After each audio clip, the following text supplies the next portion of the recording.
अनुभव जुड़ते हैं, अलग अलग कोष्ठकों में बंद हम बुनते रहते समीकरण, लगाते रहते गुणा भाग, जबकि जीवन का अंतिम सत्य शून्य है।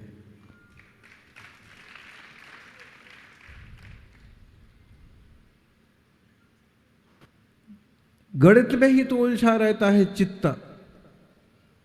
क्या किया जाए कि हमको लाभ हो, क्या किया जाए कि हमें सम्मान मिले, क्या किया जाए कि हमें पद मिल जाए, ऐसा क्या करें कि सारे के सारे वोट हमारे खाते में आ जाएं,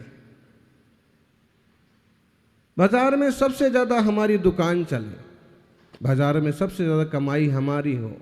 और गणित ही तो चलते रहते हैं। लोग रिश्तों में भी गणित लगाते हैं तो राजनीति में भी गणित लगाते हैं, और घर परिवार में गणित लगाते हैं, यहाँ तक कि धर्म क्षेत्र में भी गणित लगाना लग जाते हैं। ध्यान रखिए, धर्म ध्यान के लिए अगर आप गणित लगाते हैं तो एक बार ठीक भी है कि कैसे हम अवसर निकालें। भाव निकलते चले जाते हैं। तीर्थंकर महावीर स्वामी का चरित्र आप सुन रहे थे, फटाफट महाराज जी बताए जा रहे थे, इतने भाव इतने भाव इतने भाव। आप इसमें ये विचार करें कि होनहार तीर्थंकर की आत्मा को जब इतने भाव लेना पड़े। कई लोग इस कहानी को सुन करके उनके ऐसे छोटे छोटे भावों को, पेड़ पौधे के भाव को, पशु पक्षियों के भाव को सुन करके तर्क करते हैं, व्यंग करते हैं। बोले जैनियों का क्या है, उनके तो भगवान भी पहले पेड़ थे, उनके तो भगवान भी पहले पशु थे, उनके पहले भगवान। महावीर स्वामी को वो लोग कहते हैं कि ऐसी ऐसी पर्याय में, यानी कहते नहीं हैं यह संसार है, और इस अपार संसार में शाश्वत जीव जो है ना, निरंतर जन्म मरण करता है, और जन्म मरण करते करते हमेशा इंसान का चोला मिले इसकी कोई गारंटी नहीं है। भाव बदलते रहते हैं, और इन भावों के बदलते बदलते जंजाल में कब कौन किस पर्याय में पहुंच जाए कोई ठिकाना नहीं है। अथाह है संसार। तीर्थंकर स्वामी महावीर का चरित्र तो एकमात्र आपके लिए झलक है कि आप इनका जीवन चरित्र पढ़ करके आप खुद समझ जाओ, जीवन चरित्र सुन करके आप भी सावधान हो जाओ। कितना परिपक्व आत्मा होनहार तीर्थंकर, ऋषभ देव का सानिध्य भी जिन्हें मिला, भरत चक्रवर्ती के जो बेटे हो गए, और प्रिय मृत चक्रवर्ती का भाव पाया, त्रिपृष्ठ नारायण हो गए। ऐसा जीव भी जब ऐसे उल जलूल जंजाल में उलझ करके वो पूरा जन्म मरण कर सकता है, तो फिर तेरा क्या होगा।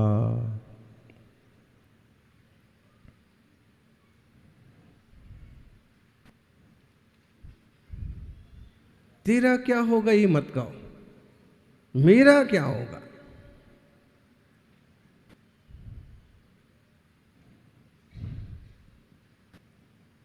विचार करने की बात है, चिंतन करने की बात है। एक कथा सुनने की बात नहीं है, ये तो व्यथा समझने की बात है। सौभाग्यशाली हो तीर्थंकर महावीर स्वामी के भले केवल कुछ आस्तिक लोग मानते हों, लेकिन ये निश्चित समझिए कि उनका चरित्र एक एक व्यक्ति के लिए प्रेरणास्पद है। जब तक जीव अहिंसा और सत्य धर्म का मार्ग स्वीकार नहीं करता है, तब तक तो जंजाल ही बना रहता है। और एक बात है, अहिंसा लेने के बाद भी ज्ञानी यदि अहिंसा स्वभाव को न समझ पाए, सम्यक दृष्टि न हो पाए, तो भी संसार खत्म होता नहीं है। इन पर्यायों को सुन करके समझ करके हम एक गणित और लगाएं कि कई बार हम जिसे तुच्छ और नीच समझ लेते हैं, गालियां देते हैं, मालूम पड़ा कि उसमें भी कोई होनहार आत्मा है। दक्षिण अफ्रीका में जिस गांधी को धक्के देकर के ट्रेन से गिरा दिया गया, बाद में उसी गांधी की मूर्तियां लगाई गई।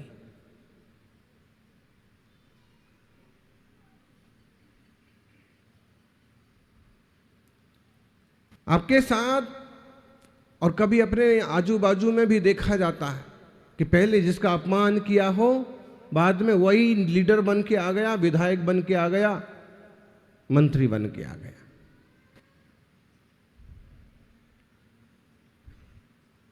इसी एक जीवन में जब इतना उठापटक देखा जाता है, तो अलग अलग जीवन में कितना ज़्यादा जीव ने उतार चढ़ाव नहीं भोगा है। जैसा आश्रव बंध कर लिया, जैसे भाव कर लिए, वैसे उसे पर्याय मिलती है और वैसे सुख दुख भोगता हुआ जीवन जीता रहता है। आप किसे तुच्छ कहते हैं? परसों दोस्ती होती है, एक स्कूल की बच्ची दूसरी अपनी मित्र को लेके आई।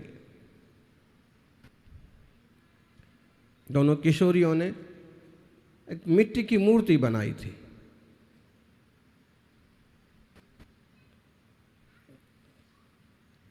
जो रोज पाठशाला जाती है, उसने कहा महाराज जी मेरी मित्र है, सखी है, सहेली है, इसने पार्श्वनाथ भगवान की मिट्टी की मूर्ति बनाई। नाम बताया, भी तीक्ष मूर्ति बनाई। हमने पूछा नाम क्या है?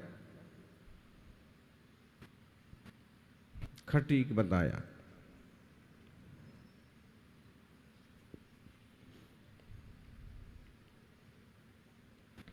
अब खटीक सुनते ही कान खड़े हो जाएंगे आपके।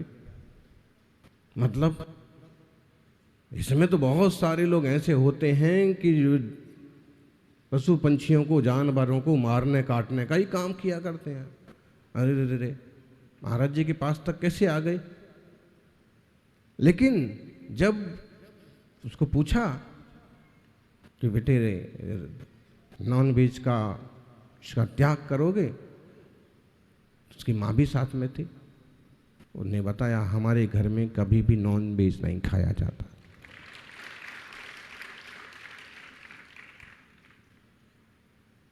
क्या करा जाए?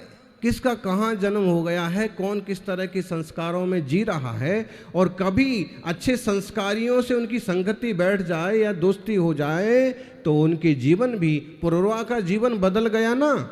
उस सागर सेन मुनिराज वहाँ कैसे पहुँचे थे वो तो आप पूरा सुन ही रहे थे अभी।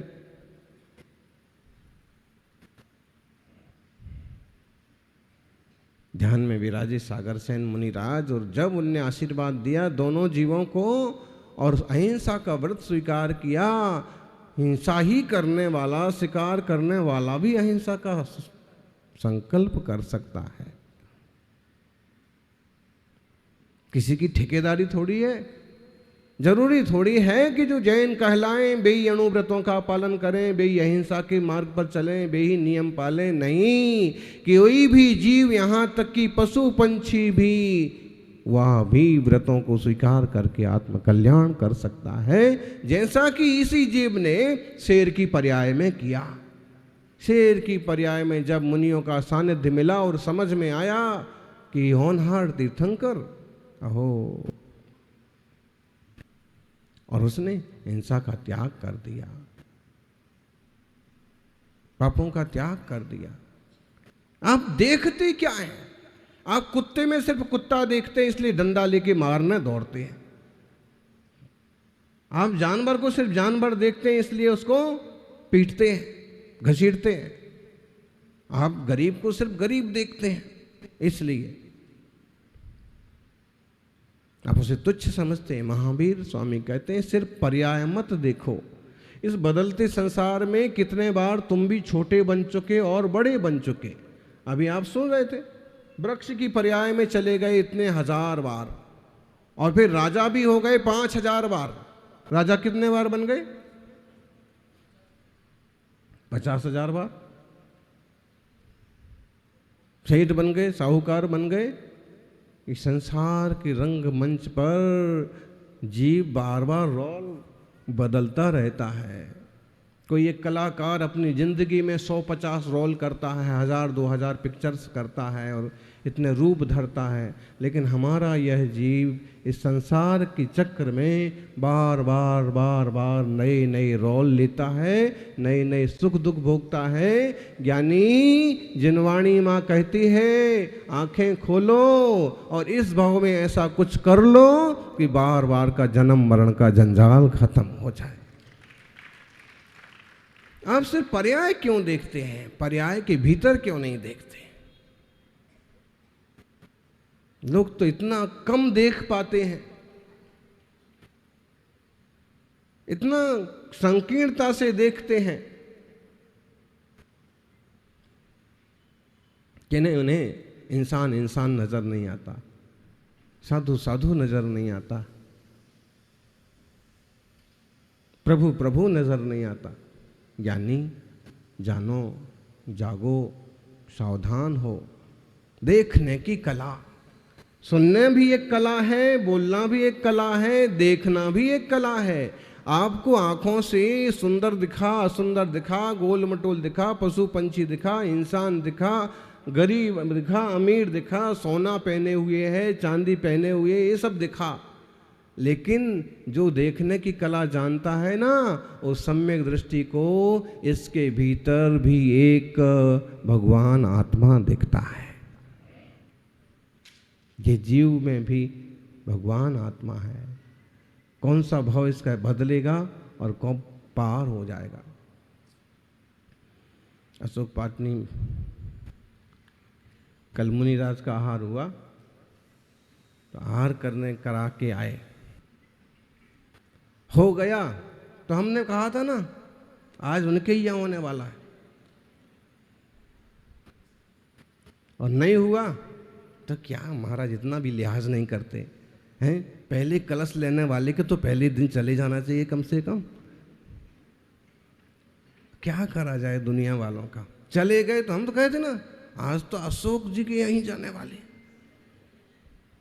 जब से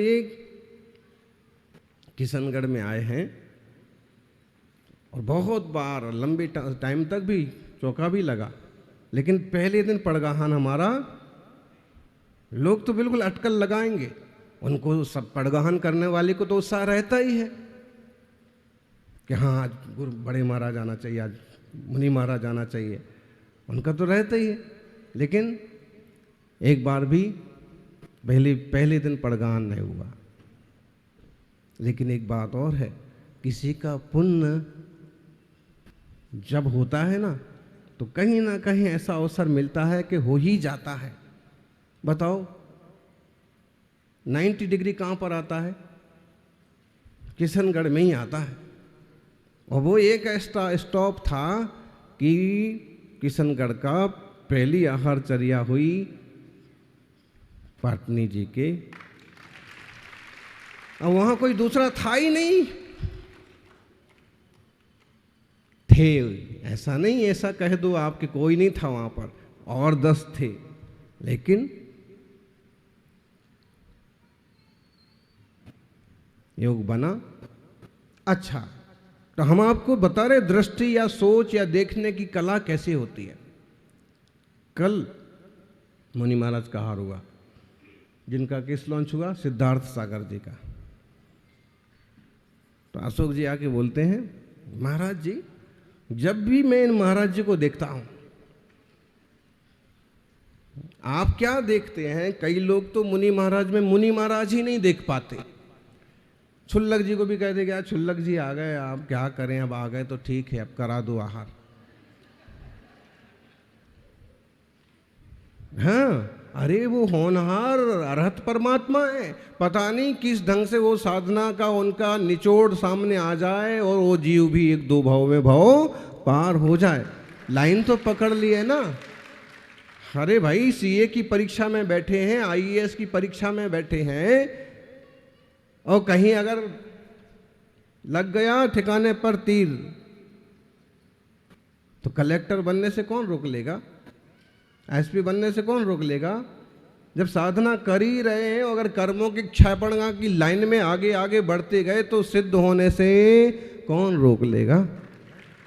इसलिए किसी भी त्यागी व्रती को कमतर मत समझो। भी मौन हो, चुप हो, कुछ ना बोलते हो, कुछ ना करते हो, बस अपने जाप में ध्यान में रहते हो, तो भी हीरा मुख से कब कहे।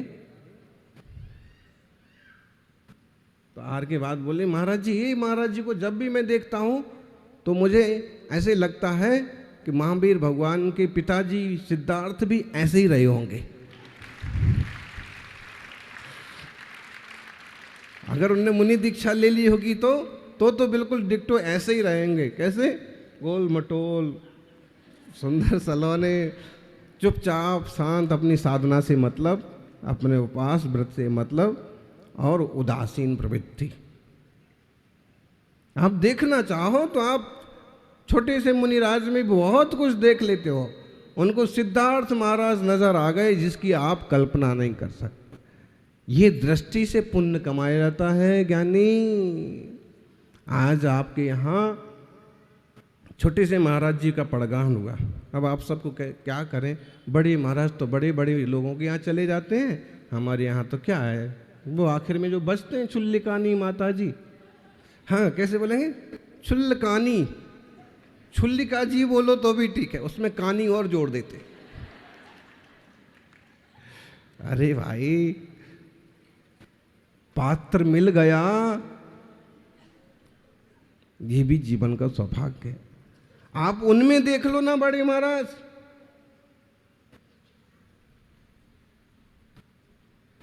ऐसे श्रावक भी मिलेंगे। वो कहते हैं उनके यहाँ पड़गान हो गए, जो साधु आ गए वो बाद में बोलते हैं कि हमारे यहाँ जो पड़क गए वो ही बड़े महाराज। आप बहुत कम मिलेंगे ऐसे लोग, लेकिन ऐसे लोग मिलते हैं। ऐसा 2-4 लोगों से हमारा साक्षात्कार हुआ, तो जो वो पड़क गए ना, हमारे यहाँ पधार गए ना, इतना हमारा पुण्य है कि कोई त्यागी व्रती आ गए, तो आज हमारे लिए वही बड़े महाराज जी हैं। उसी भाव से सेवा करो।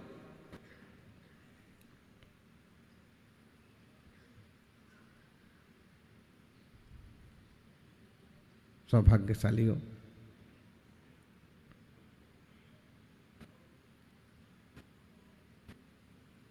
जब विश्वनंदी मुनिराज की पर्याय में महावीर का जीव था, तब किसने समझ लिया जा कि ये तीर्थंकर होंगे? जब त्रिपृष्ठ नारायण की और